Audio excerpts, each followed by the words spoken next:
Hey everyone! Okay, this video was a bit of a surprise. I was planning to release a completely different video this week, but then this beauty showed up at my door.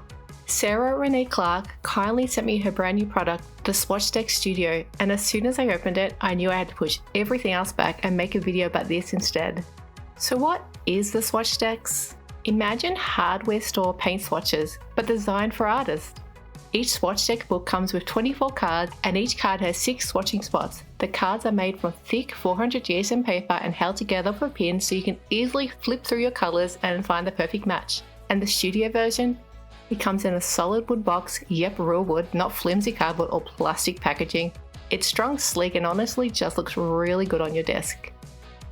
It holds 4 Swatchdex books, keeps your swatches protected, and the units are stackable if you want to expand your system.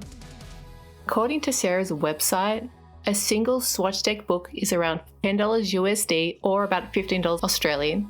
The studio bundle with 4 books plus the storage unit is $30 USD, around $50 Australian. And there are discounts available if you buy multiple units. Plus, she does offer worldwide shipping. You'll find the link in the description, sarahreneeclark.com/swatchdex. Now, Sarah does say that the Swatchdex books aren't really meant to be unscrewed, but apparently every Aussie artist who's gotten their hands on this has immediately gone rogue and pulled theirs apart. And I was no exception. To be fair, I had a reason. I wanted to work with wet media and needed to swatch multiple cards at once.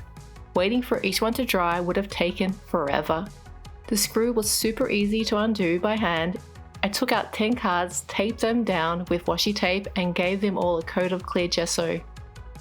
Fun fact, if you apply a clear gesso after taping your edges, it seals the tape down and helps prevent bleeding underneath, which means you get those beautiful crisp clean paint lines that is so satisfying. The paper held up really beautifully. Only 2 cards curled slightly and once dry and reassembled, they flattened back out again. First up, I tried my Liquitex acrylic paints. I did swatch all of my colours across the first few cards and wow, the paper was amazing. No pilling, no weird texture, just smooth, vibrant colours. Next, I tested my Ohuhu alcohol markers. Now one Swatchdex book gives you 144 swatch spots, but I've got over 200 markers. So I drew a line down the centre of each card and doubled it. Boom, 288 swatch spots. What amazed me is that the paper didn't bleed through no matter how much ink you laid out, and trust me, I didn't hold back, there was 0 bleed through. The claim on Sarah's website, 100% legit. This swatching process actually made me realise something. I have been relying on my original Ohuhu swatch cards from 2 years ago and the colours have completely changed.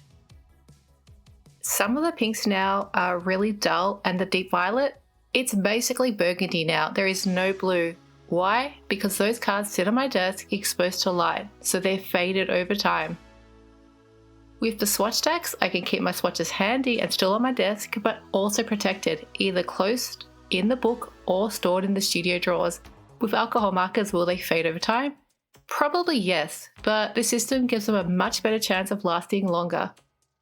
Because I can now see how inaccurate my old 2.5-year-old swatch cards are, they're basically trash. The colours are just not they're just not accurate anymore, and it kind of tells me with alcohol markers you really need to either swatch regularly, like every, I don't know whether it's annually or whatever, or you need to make sure that those swatches are out of light, like maybe in a drawer or in a closed book. Like this will be fine for that because I can actually close over the cover. I want the swatches to be on my desk. I want them to be really, really easy to grab and just use. I don't want them to be shoved somewhere. So at least with this system, I just pull out the book, I pull out the page that I need for the swatches and I can find my color. It can still sit on my desk, but they're not exposed to light and it's a much better system.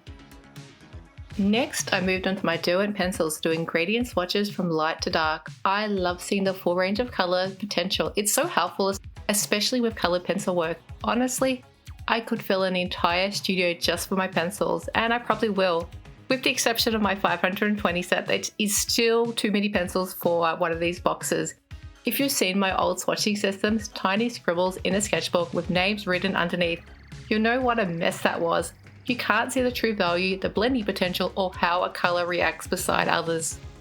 With the swatch decks, you can pull out a card and compare it directly on top of your artwork to your reference or another swatch and find the perfect match. I'll even use one like a grey value finder. You could totally make custom cards with colours, scales, shadows, highlights, whatever you need. You could even punch a hole in the middle to isolate colours like those expensive value tools. Something else I'm really excited to try is paint recipes. I'll be honest, I am hopeless at recreating skin tones, and I'll mix the perfect combo once and then I'll never be able to repeat it. So I have an idea. I'll use a card to swatch out 6 different skin tones, and on the back I'll write the recipe, the colours I use and their ratios. That way I can actually recreate those colours later instead of guessing every time. I didn't test watercolour in this video, but I've seen others try it and the paper holds up really well. It may curl up when wet, but it flattens out once dry, especially if you have to reassemble the book.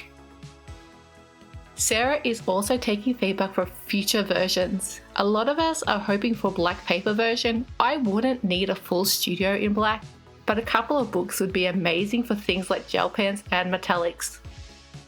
Others have asked about 100% cotton watercolor paper, which I believe Sarah is actively looking into. To wrap this up, this product is brilliant. I dread swatching, I avoid it, my systems were messy and honestly maybe not want to create, but this has completely changed that. Yes, this set was kindly gifted to me by Sarah, but I want to be super clear, I would 100% spend my own money on this, and in fact I have already purchased a couple of sets of my own. I've got pencils, I've got paints, I've got markers, water-based stuff, maybe even a set just for colored combos, and I want a dedicated swatch decks for each of them. That's how useful and versatile this system is. It's practical, it's beautifully designed, and actually makes swatching fun. It's a tool that helps your creativity rather than a chore you have to get through. Thank you so much for watching. Let me know in the comments, what's the first thing you'd swatch with your own swatch decks? All the links are down in the description if you want to check it out. And if you like this video, don't forget to hit the like button, subscribe, and I'll see you in the next one. Bye!